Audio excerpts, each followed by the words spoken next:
The toppling of a statue of Sir John A. Macdonald has reignited the debate over how to honour Canada's first Prime Minister.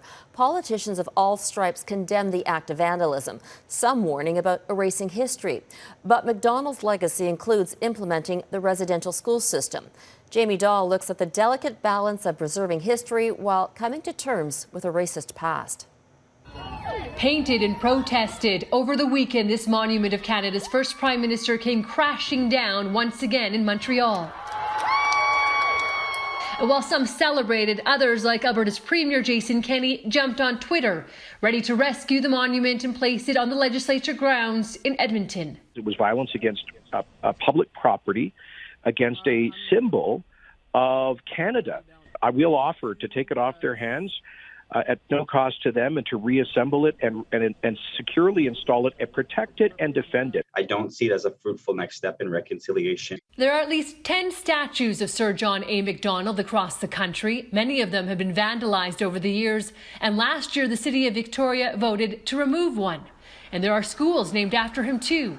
This Calgary teacher says it's time to correct the story and the legacy of the first leader of this country. His tool of genocide was schools.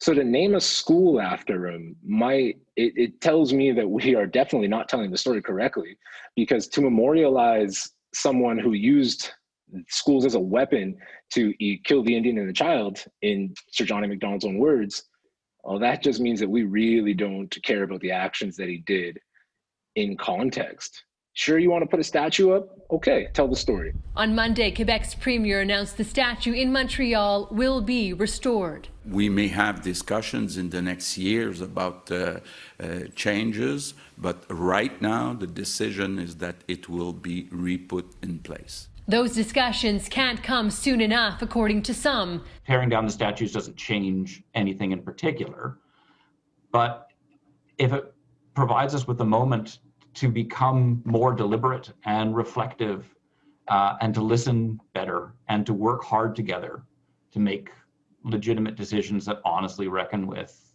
our past and our identity. That's why it happens, because we haven't done it. And he says until the country does reckon with its past, statues will continue to be pulled down. Jayme Doll, Global News, Calgary.